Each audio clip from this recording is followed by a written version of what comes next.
Welcome to Grant's Rock Warehouse, and tonight I'd like to welcome Byron Boldt to the show. We are continuing our Frank Zappa series. Tonight we are looking at 1969's Uncle Meat. So we're just going to do a loose album discussion and a review, and we're just going to have a little chat. So without any further ado, let's get to Byron and the show. Throw those horns up. It's time for Grant's Rock Warehouse. Welcome to Grant's Rock Warehouse, and tonight I want to welcome Byron B.M. Boldt to the show. And he's here because we are going to do yet another episode in our Frank Zappa series. Tonight we are looking at the 1969 album, double album, Uncle Meat. This was originally developed as part of the No Commercial Potential project. And it was part of, well, I guess it's part of how would you consider this? Part of a trilogy, I guess? They're all connected to some degree. Got Lumpy Gravy, We're Only in It for the Money, Cruising with Ruben and the Jets, and Uncle Meat. So these are all albums that are kind of related. I don't want to say they're interchangeable because they're all very different. But they do have their basis in this whole project, the No Commercial Potential project. And if you think about it, there really isn't any commercial potential here. I think probably Byron, as Zappa continued on his career, he probably had less commercial potential. Probably by the time he got into the early 70s and the 80s, he got a lot more. I don't want to use commercial as a term because I don't think any of Frank's material was commercial, so to speak. He was a little more successful. We probably, because maybe it was a little bit more accessible. But you think about Uncle Meat, I mean, it's very experimental. It's like, to me, when I listen to it, it seems like an extension of We're Only in It for the Money, but yet a little bit more. A lumpy gravy in there, too. Yeah, Lumpy Gravy's its own animal. It's almost like I think this is the way I look at it. I look at Uncle Meat as almost like a combination of Lumpy Gravy and We're Only in It for the Money. You put those two together and you got Uncle Meat. But Uncle Meat was one of those early records that I got turned on to. Because when I was in Ohio State in the 80s, I went through this whole Zap. There you go. Is that the Ryko? Or is that the Zappa? This is the Ryko. That's the only one I got. But that was one of my first records I've ever picked up.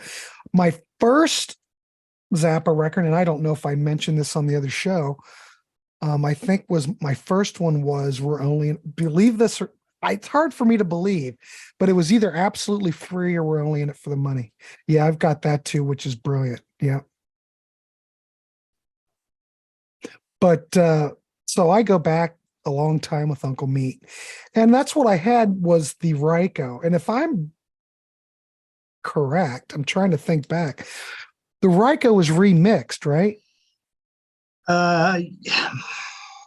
He added the reverb like he was notorious for on that album. But I believe the only thing that was really remixed was Mr. Green Jeans on here.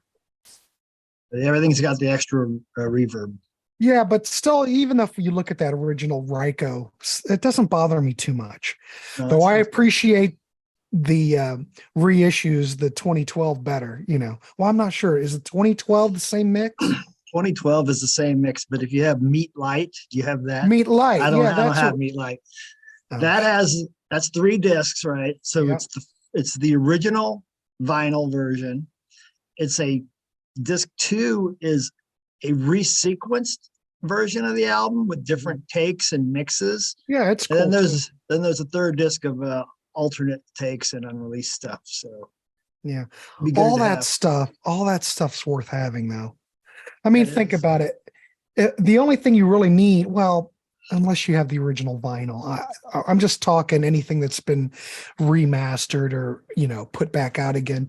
I think you'd be fine with that Meat Light. I don't know. Yeah. But the only thing is, and we've talked about this in our discussions, is that whole program is so misleading. Why don't you just put it out as Uncle Meat, blah, blah, blah, the original mix? Make it just to make it a box set of the original mix. Because, all the Frank Zappa, hardcore Zappa fans want the original mixes. Nothing futzed with. They just want everything as it was originally released. Maybe some of the people that are all inclusive want everything, but I just want what Frank put out at the time. I don't like anything. I don't like revisionist history. I don't like that. I don't, them going back and remixing the Beatles catalog. I think that's like a sin. Yeah, it's Giles Martin, whatever. And the Beatles are still behind it, but did that stuff really need remixed?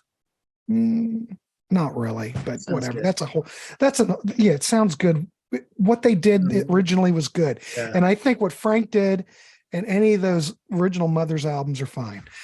But we're here to talk the music. Well, we're talking about all of it. It doesn't freaking matter. But I don't know. I'm going to throw it over to you. What's your whole take with Uncle Meat? I mean, the last thing we looked at was Cruising with Ruben and the Jets, which we're both big fans of. How do you feel about Uncle Meat? This is probably the most experimental album he did that isn't maybe synclavier based. That's like a whole nother discussion. So, right. But I don't think he got any more experimental really than this album. This was kind of his peak. After this, he kind of toned things down. Like he said, he tried to get a little more accessible. The Flo and Eddie period. It's more a comedy thing, and the songs. Well, the way I look at it, this is an end of an era right here. Yeah, it is. This is that era of Freak Out to Uncle Meat. These, I think, are all companion records. This is one era. After this, we're going into a different era because, this is really the last album with the original Mothers. Well, you got your Burnt Weenie Sandwich and your Weasels Ripped by Flesh, which are more leftovers from these eras, right. Really, and some live stuff. But it all depends, Byron, how you look at it. Right. But we're going to look at Burnt Weenie Sandwich and all that because I really like those records a lot. We'll get to those. But this, as a work, as a piece, as a statement, I don't know. Sorry, I don't mean to interrupt, but we're just having a conversation. Yeah, give us your thoughts. Well, I'll go over some of my notes here. Like I said, it came out April 21st, 1969. Frank produced it. Got to Billboard 43, which might have been the highest of any of his albums to that point. Like you had mentioned, this was technically a soundtrack to a science fiction film that he really never made, other than they did some goofing around test footage, which, that ended up getting released as like a film/documentary in the late 80s called Uncle Meat. And it was pretty bad, but it is what it is. In that, Don Preston plays Uncle Meat, who's an evil scientist. And the evil scientist was gonna, what really in the story, what really he does is he takes this band who's playing at the Whiskey A Go-Go, and he invites them over and he gives them mind, some spiked Kool-Aid with some drugs in it, and he basically turns them into like these dog humans, which are the cover of Cruising with Ruben and the Jets. So that cover of that album is kind of a part of this whole story. But anyway, but the story of the movie was supposed to be about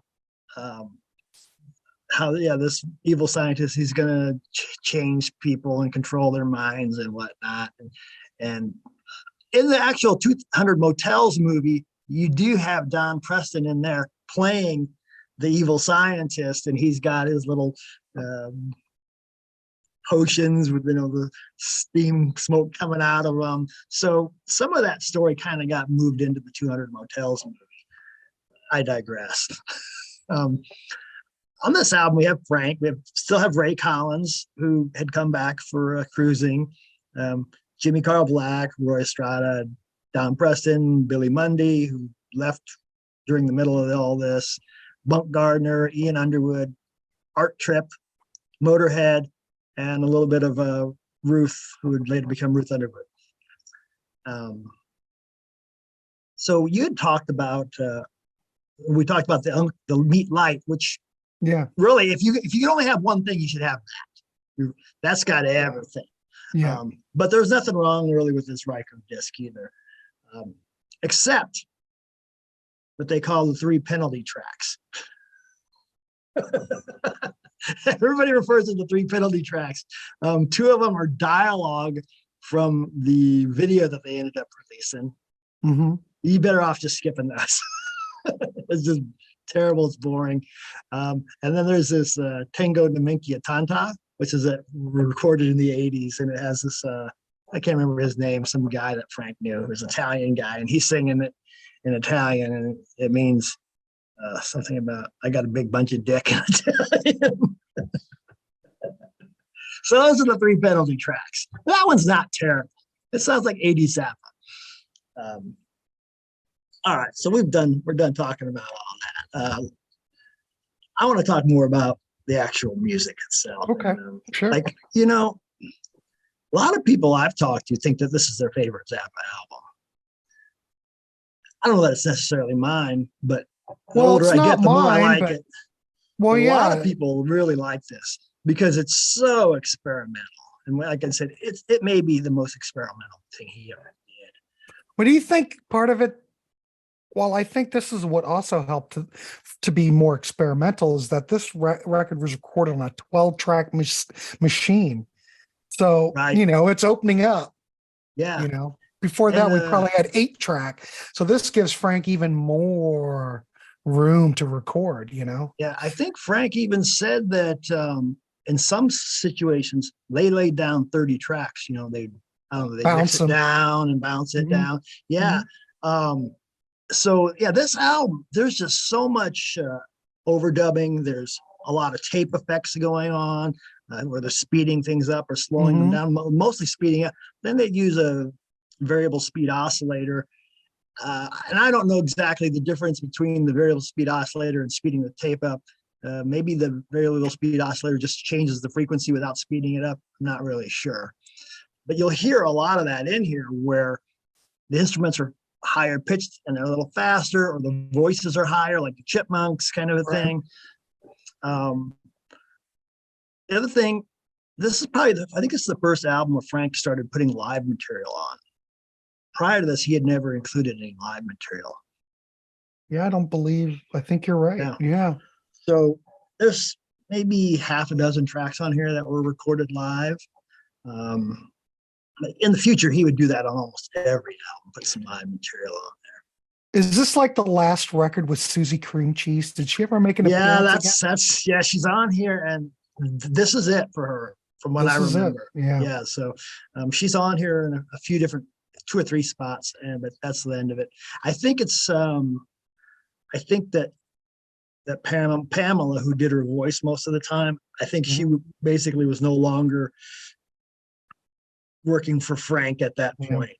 I don't know why that ended, but she was like, I think their housekeeper at one point. And I think that she no longer was doing that. So the other thing about this album, I don't remember if prior to this there was really any vibes, marimbas, or xylophones on any. There's a lot of percussion on this record. Yeah, a lot.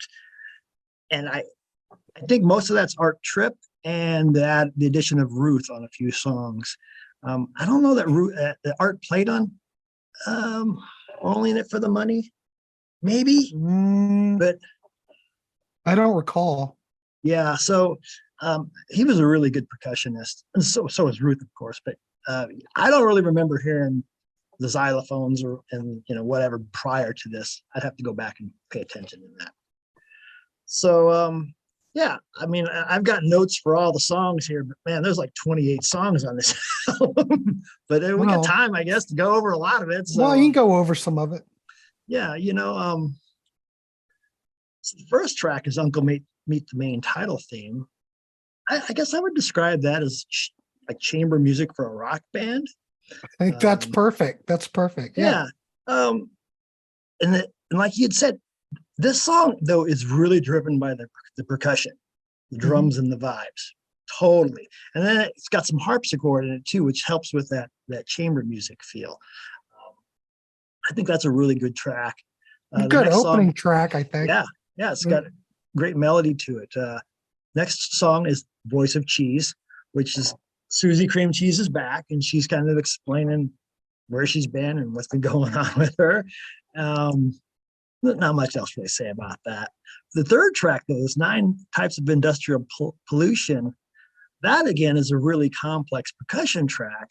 But what Frank did, so he recorded that, and then he recorded like just a guitar solo. I think it might have even been acoustic.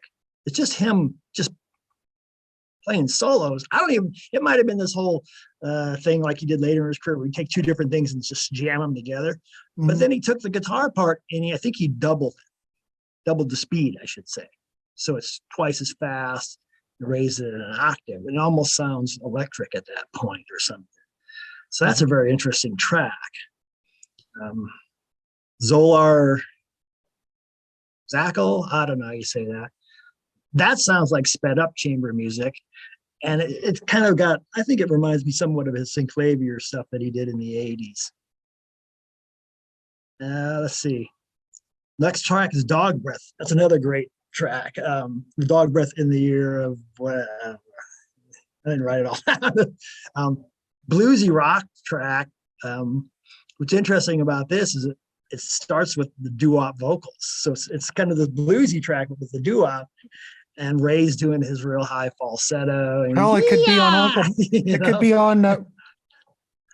could be on Reuben and the Jets for all that. Yeah, and then but then what's weird about it is they have this female singing operatic vocals in it, so that they kind of introduce her about halfway in, and then toward the end, then they start adding the chipmunk vocals, and then it's. Well, for the last minute or so, it's like he breaks into this avant-garde synth percussion horns section, which totally doesn't fit the rest of the song, but that's just the way he would do things,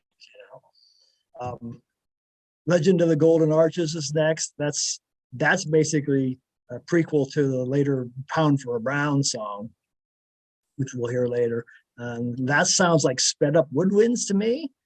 But it's also got this feel like you're sitting in a German beer garden, it seems like. Kind of with the bass. That kind of evolves into like a classical piece later on. You got Louie Louie, this is one of the live things from the Royal Albert Hall, where Don's playing their pipe organ. It's really just a bunch of noise, though, for the most part. It's almost, I don't know. That's something I can always skip over. Yeah. And then the last song on the first side is the Dog Breath Variations, which is a variation on the prior Dog Breath track. And that's more of a chamber style version of it, with some acoustic guitar, Moog synthesizer, and a lot of vibes. So it's just amazing. Well, there's just a lot of instrumentals on this. Yeah. It's just funny. For an opening, the first side of the record, there's 1, 2, 3, 4, I guess 5 instrumentals on this opening side. Yeah, I mean, some of them are kind of like I think there's only 2 vocals, really. Well, you can call it the Voice of Cheese. That's just a talking track, but yeah, I mean, right. Yeah, it's mostly instrumental. But side 2.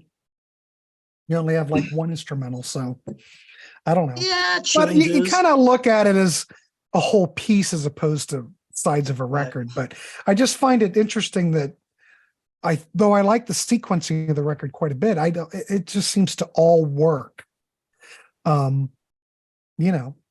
It's very thought out. Frank was just so meticulous in the way he wanted an album to flow that I think Uncle Meat is one of his records. I think it's a really good example of Frank's mastery of the studio, so to speak, or Right. production, because I don't know, let's be honest, you had a lot of those early records that said that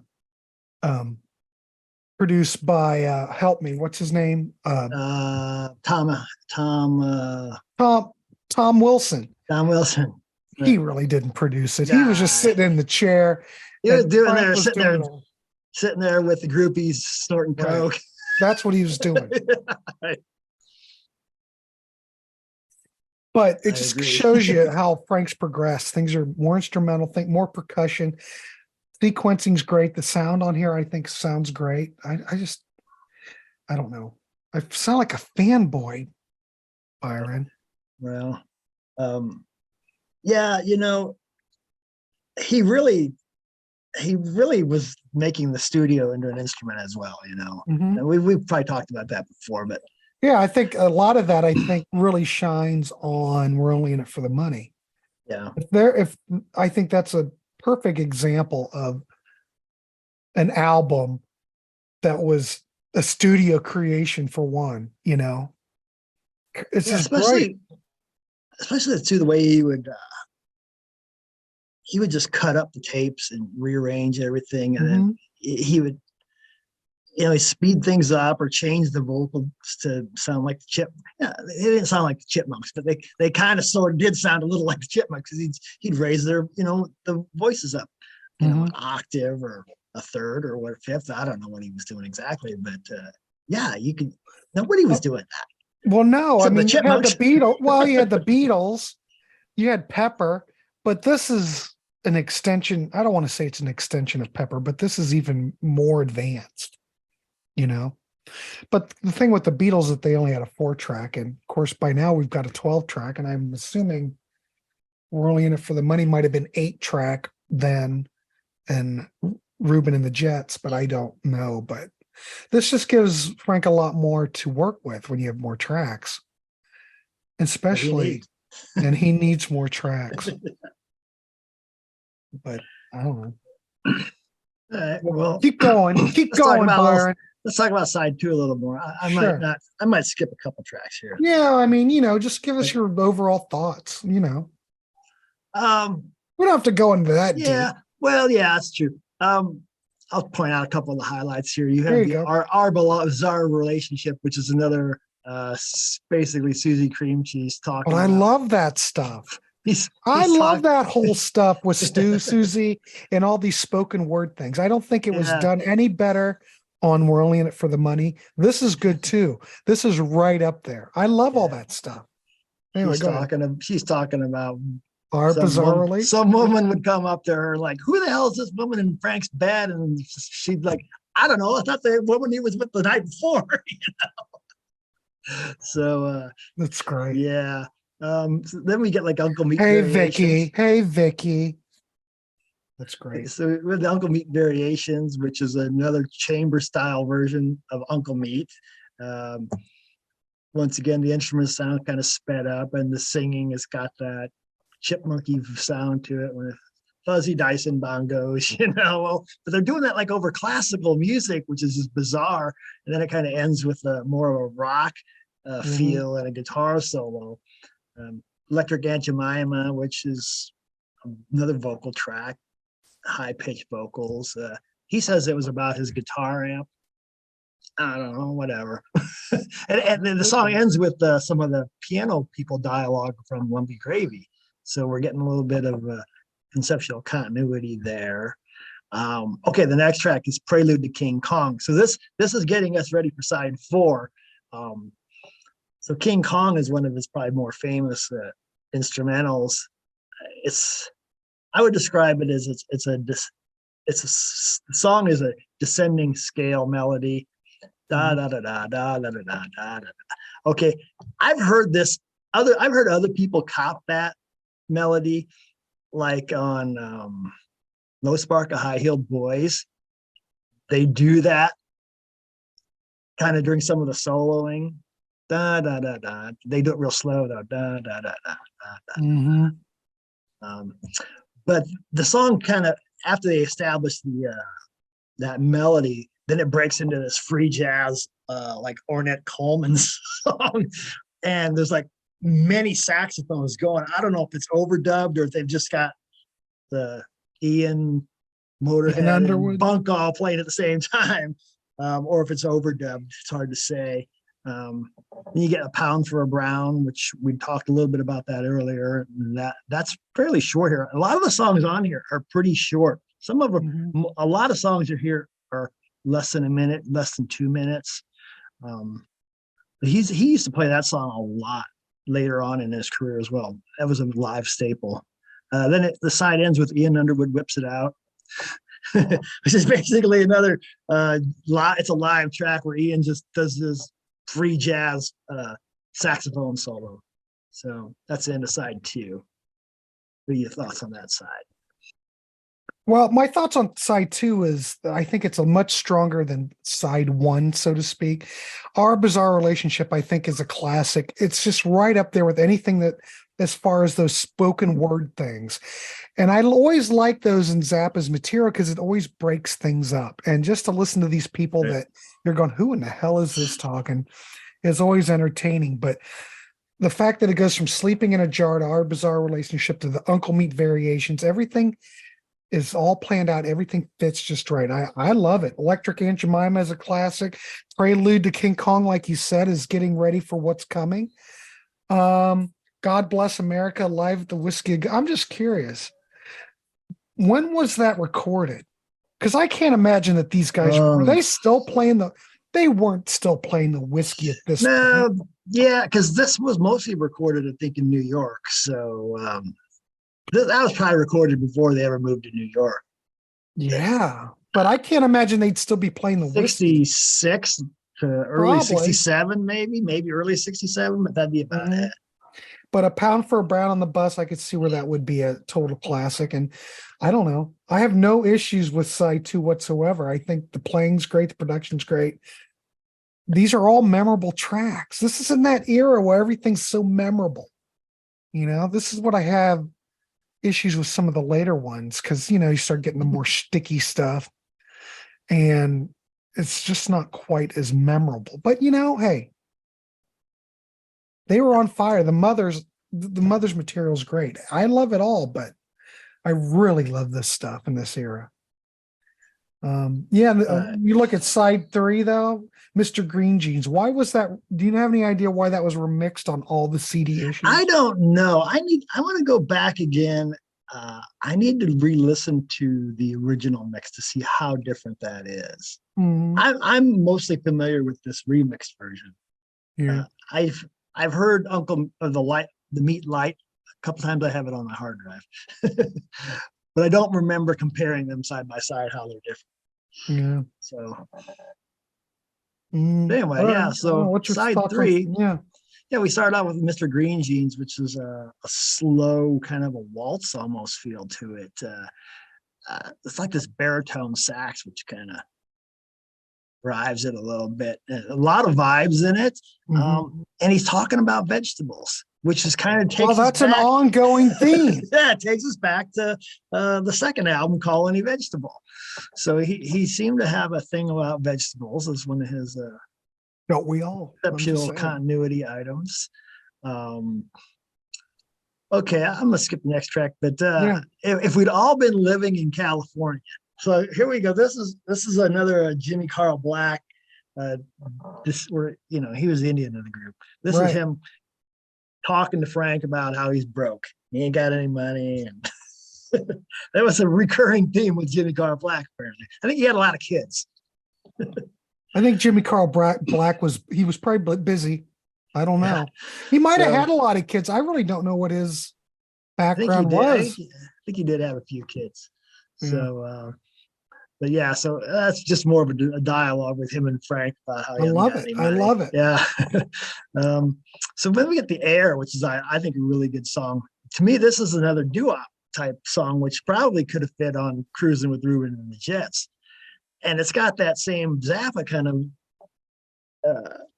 humor to it where, he's talking about, I'm sleeping next to my girl and we wake up in my car on the beach and I'm looking at her and I'm noticing her her nose hair and the smell coming from her mouth and her armpits. And then later on in the song, he's talking about how he got busted with these tapes and this and that. And I think that's a throwback to when he got arrested way back in the day for making a pornographic audio tape, back when he had his recording studio in the Cucamonga. So I think that might be a reference to that. That's a really good song. Yeah, I love it. We got Project X, which is an instrumental. A lot of those on here. It starts out with some acoustic guitar, and then they add some vibes, and then it goes real avant-garde classical toward the end. One other thing I should say, I keep saying things like, "Oh, it was classical or chamber music." Well, there's no orchestra playing on this. There's no violins or any of that stuff. It's just these guys playing. I mean, they played a lot of instruments, but they didn't play any violins or cellos or any of that. And Frank making the way he recorded it and things he might do made it sound maybe like some real orchestration going on. Yeah. And then this side ends with Cruising for Burgers, which I've always liked that song. Well, that's like one of the classics, though. Yeah, it's odd. It's got a real weird feel to it, and it keeps changing. There's like about 3 or 4 different parts to it. They're all seem to be very different. But it's about cruising in your dad's car and how you got a fake ID, and it's just living the dream as a teenage boy, I guess. So could have wraps been it up on Reuben. And then you get side 4, holy crap, and then you have the King Kong suite, I guess. Yeah, the whole side is King Kong. It starts out where they establish the main melody again on the first part. And part 2, which I think is fairly short. They're both the first 3 parts 15. are all short. Yeah. Yeah. It's just more of a electric piano solo by Dom, I think, and then that's like. Then the next part's minute 44, when that's the Motorhead section where he's just making a noisy. So I don't even know if he really could play very well. They kind of joked how he couldn't play. Why was Motorhead there? Frank must have liked him for something. Yeah, they were buddies. They were buddies from growing up. From what I understood, and he would do all kinds of other odd jobs for the band, and if you look in the notes in here, it talks about his responsibilities, moving equipment and hustling chicks. He was just more there, and I think a lot of times just for all these side gigs that he would do, and but I don't think he was all that great of a musician. That ends though with a little more of the electric piano. But then we get into the bunk, the Gardner varieties, which is Bunk Gardner, and that's a pretty long track. It's like over 6 minutes, right? And so he's got this really long solo, and it sounds to me like a baritone sax and a trumpet playing simultaneous, like being, doubling. They totally sound different. But from what I understand, he played it on a clarinet, and they just used a bunch of effects to make it sound like a trumpet and a baritone sax, which is interesting. Well, like I said, they've got that 12-track studio. They probably gives them a lot more freedom to do something, or slow. Well, like you said, they like to speed shit up. They like to slow stuff down on this record quite a bit. Yeah, change the sound. Totally change the sound of something. Yeah. When you listen to that track, you hear, like I said, it's doubled. It's 2 totally separate sounding instruments, and you wouldn't have believed that either one was a clarinet. Nah, you would not. No. So then it goes into this King Kong as played by 3 deranged good humor trucks. That's another short one. But here it seems like they're doing like a lot of tape manipulation, because it's a lot of, I'll call it warbling or something. And it seems like everything's starting to just fall apart musically. And then that leads into the final King Kong, which is basically a live rendition from Miami Pop Festival. So I think it's basically the start to finish for the most part of the track recorded live, because it starts out with the main theme, and then Ian breaks into a long solo. And then toward the end, it kind of gets experimental. And that one's like over 7 minutes, I think, right? Yeah, 7:22. Yeah. So, so that whole second side is probably about, I don't know, 17 minutes is all different version of King Kong. Yeah, my thoughts on that. Well, out of all the sides, I think this record, God, how do I want to put this? I don't want to sound negative. I like Uncle Meat quite a bit. It's one of the early records that I was into. But of all the sides, for some reason, I don't listen to the King Kong suite as much. I totally agree. Because there's a lot of King Kong, okay? Right. A lot of saxophone solo. A lot of saxophone. A lot. I totally agree. There's just a lot of King Kong. That's all it is. Say. But as I was going through this today, because it was kind of like I was cramming, I was kind of taking each song, each part of each track piece by piece, and then writing some of my thoughts down. And it was way easier to digest it that way, because I was like just taking, 1 or 2 minutes. Maybe it's a mental thing. Stopping. But when it's all in one shot, 17, 18 minutes, that's a lot to take in. But maybe it's a mental thing, because you look at it, King Kong, King Kong, King Kong. Yeah. But if you think about it, each of these separate tracks are all quite different. They are. But then they all fit together. It's kind of like if you can break it down and take it as individual tracks as opposed to one overwhelming piece of music, it's probably a lot easier to digest. I think I'm going to listen to it again and go into it with that frame of mind, Yeah. Then try it from that way. Because I look at it, I'm going, well, this is a daunting task. How am I going to listen to what if I get pulled away? If I'm going to listen to the whole piece, it's not like I can just stop in the middle and come back, and pause. But it could be a mental thing. Well, what I'm trying to say. But, he released a lot of live stuff over the years, and there's a few live shows where you're going to get like 20-minute, 30-minute versions of King Kong, and I've always thought those are somewhat of a challenge as well to kind of get through. Especially when you've heard as much live Zappa stuff as I have. Holy crap, man! The way they're cranking out the live stuff now, it's a little almost too much, but. It's the same way with that Pound for a Brown. Man, he seems to do that on a lot of live albums, and he really stretches that out too. And you just kind of sometimes just want to say, I'm just going to skip this one. But the melody, the King Kong melody is really nice, that descending melody scale. Oh, it's brilliant. But, it's one of the best. Yeah, did he write that, or did he steal that from somebody? Because like I said, it sounds like I've heard other people do very, very similar. Yeah, but chord progressions like that have probably been used over and over in various different bands, groups, artists over the dawn of time. I don't only know 12 notes. You know what I mean? I don't know if he came up with this or not. Because like I said, other people have used it as well.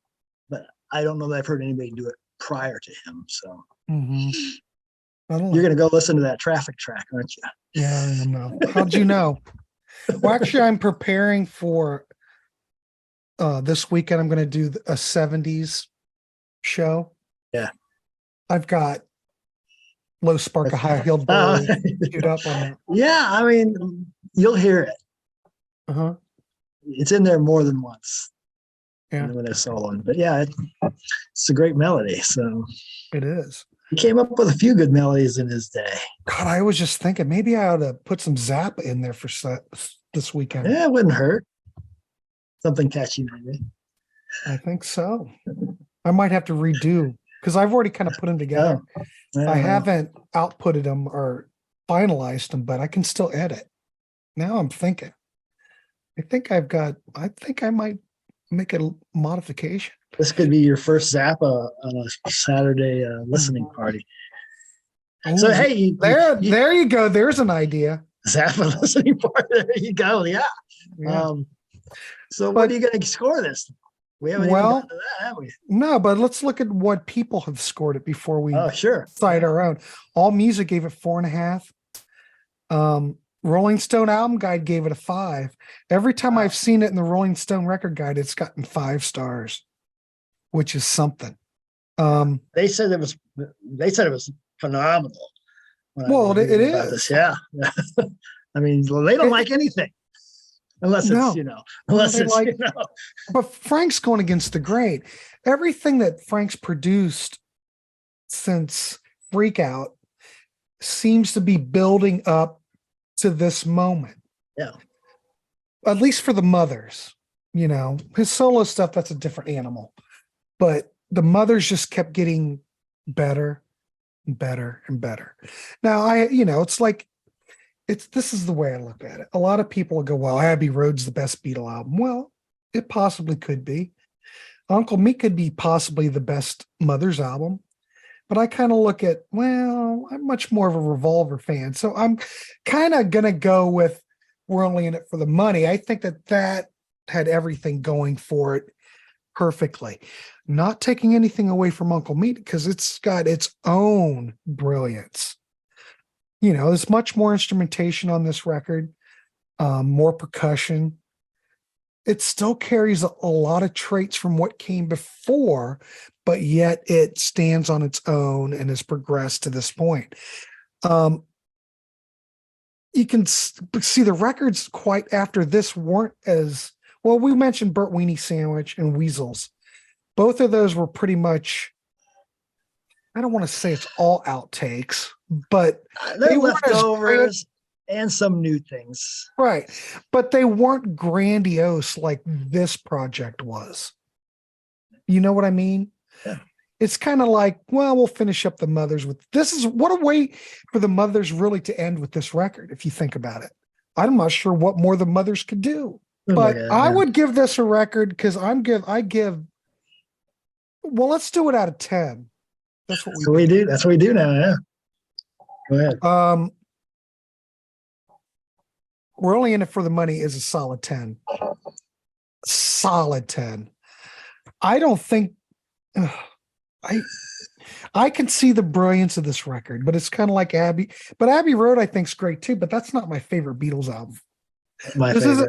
This is not my favorite Mothers album, but I love it. I would give it. It is close. I'm going to give it a 9.5. Wow. Mm-hmm. It's almost there, or maybe a 9. I think I might give it a 9. Don't let me influence you here. Well, no, it's almost Run It for the Money. But I think absolutely Free's brilliant too. Right. But yeah, I'm gonna have to. I think a 9 is what I'd give it. 9. All right. What would you go? I'm gonna go at 8.5. And why? Because I always go a little lower than you. That's not the reason. Why an 8? I don't know. Oh, right. What would you give? I forget what you gave. We're Only in It for the Money. I probably wouldn't have scored this as high 10 years ago. Mm-hmm. I appreciate it a little more now, I think. Well, what is it about it compared to what came before? The side 4 doesn't really do it for me, like you said. Well, that probably takes off a point for me because it's just a little too much. But the other thing is, you have to put this record in perspective. Okay. This came out, this is 69, right? So think about 69, a 2-record set. I wanted to say 4-record, a 2-record set in this era as experimental. We haven't had one of these since Freak Out. Okay. But no one's doing like a whole side 4 of a one song or a concept of one song. This is all new territory. Just on Freak Out, though. Well, yeah, but I mean that wasn't that great. That side 4. We already discussed that. But this is a different animal, though. I just feel like there's a few things on here that I feel like there's a few things on here that are filler. Where you can't, I don't look at anything that's filler on. I can see your point. There's no filler. There's no filler on We're in it for the money. No. There's no filler on Ruben either. Well, I don't think there's any filler on Absolutely Free either. You could consider filler. It all depends on what your concept of filler is. Anybody could listen to all these word, whatever you want to call it, Susie Cream Cheese things and think it's filler. That's true. I don't. I think it's all part of conceptual continuity. Yeah. Yeah. No, but like you said, though, it's just a nice change of pace too. To hear some dialogue here and there. But he mastered it on Whirling It for the Money, and has never replicated that high standard, I don't think. But yeah, I just think they could have trimmed a little fat here and there, but then it would have been a 3-sided album. So I think keep it as it is. I don't have a problem with it. I'll give it a 9. It's adventurous, it's creative. No one's doing anything like this at the time. And I don't think he ever really did anything quite like this ever again. Not to this extent. All these 60s productions were just, man, Frank was on fire in this period, you know? And think about it, you know, the recording studios weren't what they are. Like if you look at Chic Your Booty, there was many more tracks available then. The fact that the Mothers and Frank could use what they had available at the time and produce such great works, just like Beatles with Pepper. It was just groundbreaking is what it was. And this is the same kind of thing, you know? I don't know. It's a lot more experimental, not quite as accessible as anything else, but you know, not taking anything away from it, you know? Yeah, I would never recommend this album to a new Zappa listener. It's just it's too much, man. It's a lot. You got to start somewhere else with Zappa. But I dug it though. When I was in college though, I dug it. I got it. Like I said, it's kind of like I said, this is the way I look at it. It's a combination of Lumpy Gravy and Whirling It for the Money. You marry those two albums together, you get Uncle Meat. It's the way I look at it. That might be a dumb way to look at it, but that's kind of like how I see it. And, you know, anybody watching this video, I want you to give us your opinion on Uncle Meat too. I mean, Byron and I aren't the end all be all. We're just two guys just chatting. But I do think this is an end of an era, you know, because, well, look, you do Hot Rats after that. And, you know, that was pretty much the end of the Mothers, and then you just kind of fill it in Weasels and all that. But we'll talk about those too. But what a great statement! This is art, is what this is. The artwork on the cover, it's just the pinnacle of the Mothers, is the way I look at it. Yeah, I had written down that this was really an amalgamation of everything that he had done prior to. Yes. And really, I don't know the exact timeline, but technically the next album that I believe came out was Hot Rats, which basically is saying, okay, I've done Uncle Meat. Yeah. I'm going a whole different direction. Right. And it really was. It wasn't anything like this. Nope. So I think, you know, and he pretty much, you know, let the band go, broke the Mothers up. And I mean, at some point, I think by the time this was released, he had already added Lowell George to the band. And I think he's listed on the cover, but he's not playing. He's not on it. And Buzz Gardner was in the band too, Bunk's brother, but he didn't play on this either. But those guys are both on Burnt Weenie and Weasels albums. So they weren't around very long before Frank broke up the band. And I'm assuming that they were already broke up by the time he recorded Hot Rats. I don't know that. I'll have to check the dates. We'll check that out because I think we'll look at, we might as well go in order. So we'll look at Hot Rats next. But I think, I want to keep both of those Mothers albums together though. Yeah. We'll just look at Hot Rats and then we'll do the two Mothers albums together because they kind of go hand in hand. You know? Yep. All right, so there you go. Byron's given this an 8.5. Right? Did I hear that correctly? Yeah, I had written a 9 down this afternoon, and then I thought, that seems kind of high compared to some, because I don't rate real high usually, I think I like Absolutely Free a little bit better, and I gave that a 9. So I was like, What did I give Absolutely Free? Do you remember? You might have given. I think you gave it a 10. You really probably. I love it. Yeah, I know. I love all those records. I don't write yours down. I should write yours down. I should write yours down. I got mine written down right here in my notes. I fail as a host. I'm just some guy. That's all I am. Just some dude. Just got to keep everything moving. That's all you got to do. That's what I do. All right, kids, there you go. I don't think we have much more to add on that. All right, Byron, I want to thank you for coming on. I appreciate this. I love this series. Like I said, we're going to look at everything eventually, even we'll probably be dead by the time it ends. But what else are we going to do? Yeah, one at a time. That's all you can do. One at a time. Yeah. So I want to thank you for coming on. I appreciate it. Please like, subscribe. You know the whole routine. Leave a comment. Let us know what you think about Uncle Meat. Let us know what your rating is. Byron and I will look at all the comments and we will respond because that's what we do over here at Grant's Rock Warehouse. We respond. So, all right, everybody, we'll see you. Take care and keep it real.